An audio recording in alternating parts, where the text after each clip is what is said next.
Assalamualaikum warahmatullahi wabarakatuh. Saya Reza Saputra dari kelas mesin A1 pagi.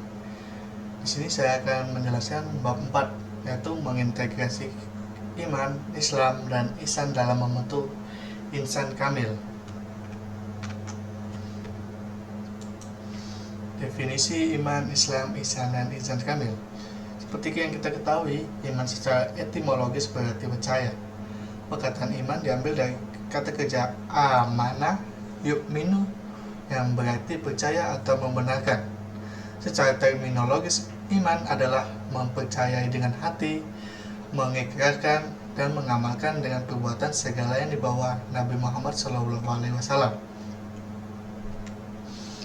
Ada 6 rukun iman yang harus kita ketahui, yaitu iman kepada Allah, yakni beriman kepada rububiyah Allah Subhanahu wa taala dan asma wa sifat Allah Subhanahu wa taala yang sempurna serta agung sesuai yang ada di dalam Al-Qur'an dan sunnah Rasulnya. 2. Iman kepada malaikat. Malaikat adalah ciptaan Allah dan diberi tugas oleh Allah langsung sehingga kita harus beriman pada malaikatnya. 3. Iman kepada kitab. Allah yang maha agung dan mulia telah menurunkan pada Rasulnya kitab-kitab yang mengandung petunjuk dan kebaikan. 4. Iman kepada Rasul. Allah telah mengutus kepada makhluknya para Rasul yang untuk menyebarkan ajaran Islam. Yang kelima, iman kepada hari kiamat. Hari kiamat merupakan hari berakhirnya kehidupan di dunia, disebut hari akhir karena tidak ada lagi setelah hari tersebut. Iman yang keenam, iman kepada qada dan qadar. Beriman bahwasanya Allah telah mentakdirkan semua yang ada di dunia ini. Islam.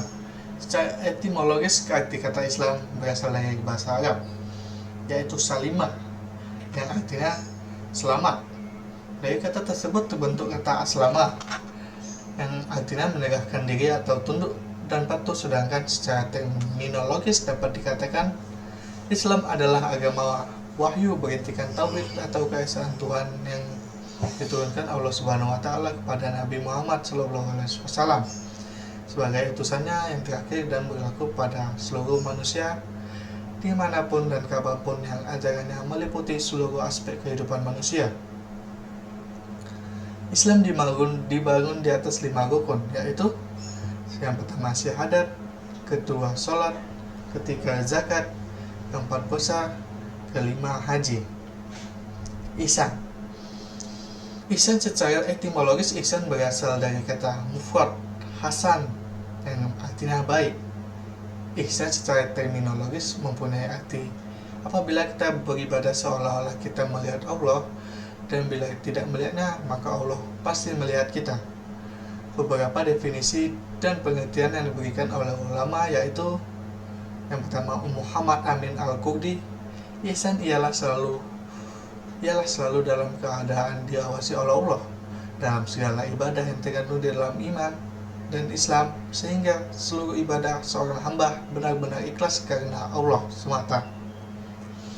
Yang kedua, menurut Imam Nawawi, ihsan adalah ikhlas dalam beribadah dan seorang hamba merasa selalu diawasi oleh Tuhan dengan penuh khusyuk, khudu, dan sebagainya. Sumber teologis, historis, dan filosofis iman, Islam, dan ihsan sebagai pilar agama Islam dalam membentuk insan kamil. Istilah insan kamil atau bisa disebut manusia sempurna pertama kali diperkenalkan oleh Syekh Ibnu Arabi abad ke-14. Ia menyebutkan ada 2 jenis manusia, yakni insan kamil dan monster setengah manusia. Jadi kata Ibnu Arabi, jika kita tidak menjadi insan kamil, maka manusia menjadi monster setengah manusia.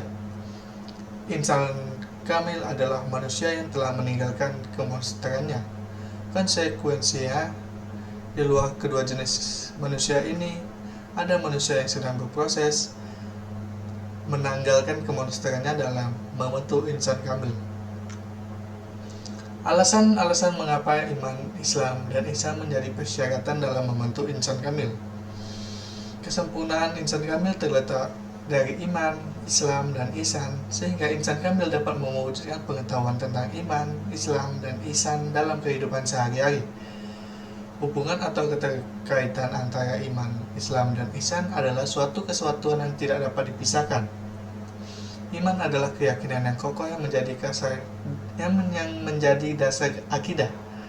Sedangkan pelaksanaan rukun Islam dilakukan dengan cara ihsan sebagai upaya pendekatan diri kepada Allah. Karakteristik insan kamil dan metode pencapaiannya. Menurut Murtada Mutahhari, untuk bisa mencapai derajat insan kamil, manusia tersebut harus lebih dulu mengenal pribadi-pribadi yang memiliki kategori insan kamil. Kategori insan kamil yaitu: 1. Selalu menang dalam medan pertempuran kemanusiaan, yang berarti ia mampu mengendalikan nafsu yang ada pada dirinya, seperti nafsu manusia atau hawa nafsu. Yang kedua, nilai insaninya berkembang secara seimbang, tidak lebih dan tidak kurang. Yang ketiga, nilai insaninya stabil dan tidak satupun dari nilai-nilai yang berkembang itu tidak selaras dengan nilai-nilai yang lain. Beberapa metode yang digunakan untuk mencapai insan kamil meliputi tazkiyat al-nafs, proses penyucian diri dan pengendalian ego untuk menghilangkan sifat-sifat negatif seperti keserakahan, kemarahan, dan keangkuhan. Kedua, zikir, praktik mengingat Allah secara terus-menerus melalui doa-doa dan Al-Quran. Yang ketiga, mujahadah, upaya keras untuk mengatasi godaan dan cobaan dunia yang dapat menghalangi pencapaian spiritual. Yang keempat, tafakkur, mediasi dan kontemplasi mendalam tentang kebesaran Allah dan makna eksistensi. Untuk mencapai derajat insan kamil, kita harus dapat menundukkan nafsu dan syahwat hingga mencapai tangga nafsu mutmainnah. Kesimpulan, bagaimana bisa menjadi insan kamil? Membentuk manusia menjadi manusia sempurna atau insan kamil hanya dapat dilakukan dengan ibadah kepada Allah Subhanahu wa Ta'ala. Karena peribadatan merupakan tujuan kesempurnaan seseorang manusia. Dengannya manusia dapat mewujudkan tujuan penciptanya, berarti sempurnanya juga sifat kemanusiaannya. Terima kasih, syukron. Sekian dari saya. Apabila ada salah kata, saya mohon maaf. Wassalamualaikum warahmatullahi wabarakatuh.